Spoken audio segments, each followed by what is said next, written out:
What up guys, Shadow here, and today you join me on Legion Beta once again, and today we're going to be going over arms, warriors, or warriors and generals. Main talent tree, I'll do a separate video on the honor systems talents that you can see here, which is going to be mainly to do with the PvP oriented stuff. This is the honor system talents. We won't go over those right now. I'm currently spectating to arms warriors, you can see here. And we get slam back, which is baseline, which is very lovely. But we're going to go straight in here. We got the draft less. Apologies just before we start if I butcher any pronunciation of these words. Just because I'm stupid, but there you go. Also the fact I have dyslexia, but there you go. So Drawless, your abilities cost 20% less rage as you want. I think Overpower is going to be the best one here, but I'll go over why in a moment. Overpower overpowers the enemy, causing some physical damage. No cause be able to block or parry, etc., and increases the nearest critical strike or melee attacks activated with your Overpower. So I think Overpower is going to be really strong because it does actually buff the rest of your attacks. It gives them the higher chance to crit by 60%. But something that I watched in a video this morning actually was the way that the beta talents, you basically switch them around to what kind of scenario you want. So for example in RBGs you'll want more AoE pressure or more single target pressure for arenas, etc. So I think for the single target pressure build it's going to be kind of Overpower, and then Sweeping Strikes is mainly going to be the AoE build. Now Sweeping Strikes, basically your more strike and execute hits the second two nearest targets. So that's going to be really powerful. It's basically going to allow you to cleave down a lot of things along with your artifact weapon power called Warbreaker. Storms the ground, causing a ring of corroded spikes upwards, dealing damage and applying the Colossal Smash debuff, which means it is AoE, which is actually ridiculously disgusting. But we're going to be moving on to level 30, which is going to be I think we're actually going to go into Overpower here, just so when we drag it down onto our bars, we'll drop it on 3 and we'll put that on the 0. There we go. Moving on to level 30, we have Shockwave, which is pretty much the same as on live. 20-second cooldown if you hit more than 3 targets. It does some damage and stuns. This is going to be really good for RBGs. Stormbolt hurts your weapon at the enemy, dealing some physical damage, and then stunning for 4 seconds. This is the same as live. And double time increases the maximum number of charges by 1, meaning you have 2, but reduces the cooldown by 3 seconds. Now, to be honest, I think that, again, this is going to come down to what you're doing. If you're doing arenas, you'll probably want Stormbolt. Unless you're against a double melee comp, then you will want probably Shockwave. In most cases, in RBGs, though, you are going to want Shockwave. So for now, I'm going to go on Shockwave. I just put my Shockwave on my mouse wheel up, just so it's easy. Frenzy of the Battle, or Friendly of the Battle, Frenzy of the Battle we'll go with. Whirlwind deals 40% increased damage to your primary target. Now, this is interesting, but I'm not really too sure how good that will be. Rend wounds the target, causing, it's basically just the bleed, it hasn't changed.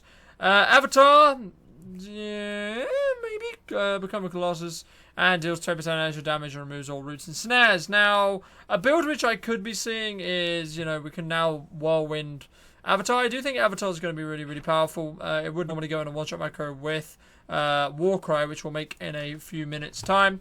Now, I looked over the level 60 ones just before starting this video. I do think the second wind is going to be the most powerful, due to the fact that if you can just kite around a pillar and just kind of immune yourself from damage, you'll be able to live for especially a long time. However, I think for mainly RBG's defensive stance, it's going to be better if they're going on you. Possibly only because now defensive stance is more like a defensive cooldown, which is interesting, but maybe even, I think anything on this row can help you.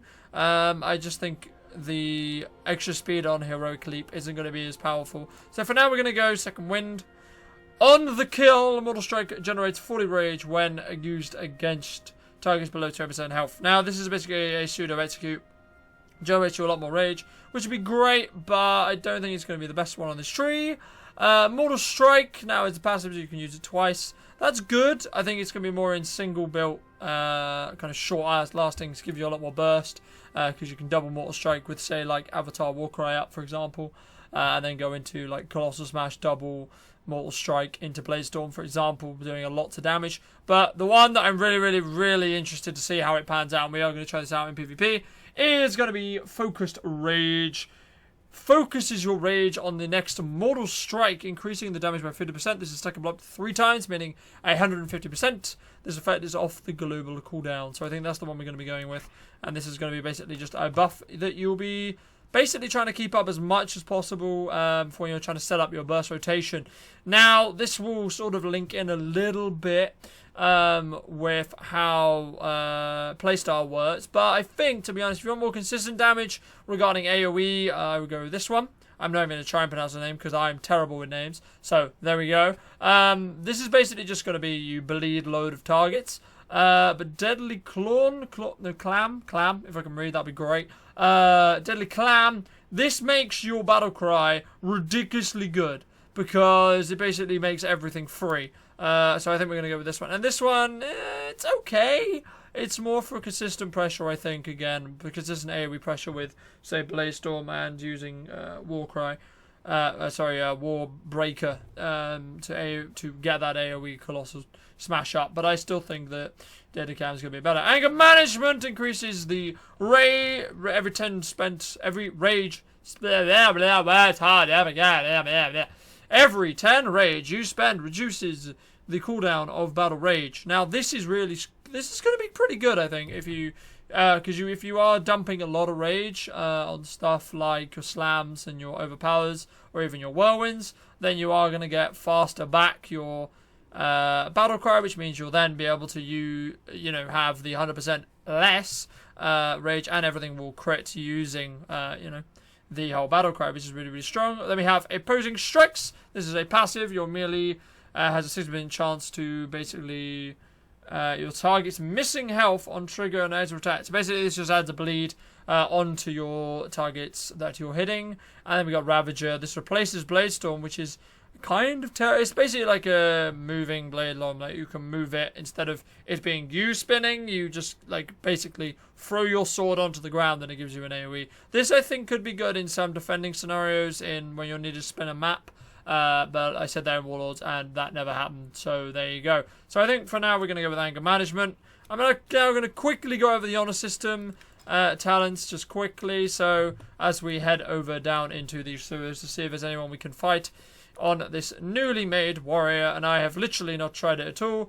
Okay, so we have removes a wound. This is basically a PvP trinket, so this is kind of obvious. Loss of movement control reduces by 5 seconds. Okay, so this is basically either you're going to reduce duration of income control reduced. Yeah, okay, so this is either you reduce your crowd control or you just get a trinket. I think we're just going to go with a trinket because trinkets are really good. Right, so we have hardness. Whilst above 80% health, you take 20% less damage. Increases your health by 10%. Or physical melee damage, you have a chance. Ooh, I think we're going to try this one out. Deadly Row increased. You can now execute from targets from at or below 25%. Okay. Blood Hunt. Whenever you're within 10 yards of an enemy, and increase the range of movement speed, and all snares are applied for 5 seconds. Your execute is now at a 15-yard rate. What? And you can charge the. Okay, no, yeah, there's no way in hell we're not doing that. That's gonna be hilarious fun. Okay, when you're not impenetrable damage against, you generate 5 rage. Okay. Spell Reflect, you gain. This is normal and ready to charge. You gain an additional.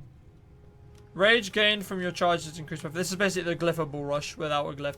I think we are going to go with a Spell Reflect though, and that will replace Cleave for now.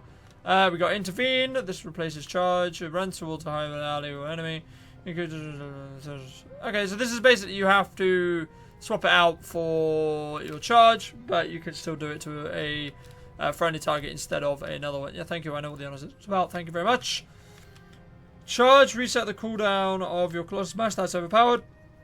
Your battle cry also first. Okay, that's cool. That's like an wow, that's really cool actually. That would be really good for RPGs, I think, but I think we're gonna go with this guy. Hello, Paladin. This is very cool that you say here. Water Strike now okay, cool. Colossal Smash now does additional damage of 10% and the damage done ignores armor, okay. When active, your next Mortal Strike does 50% increased damage and reduces the hit. This is really powerful against healers. I kind of want to say this is an AoE-ish.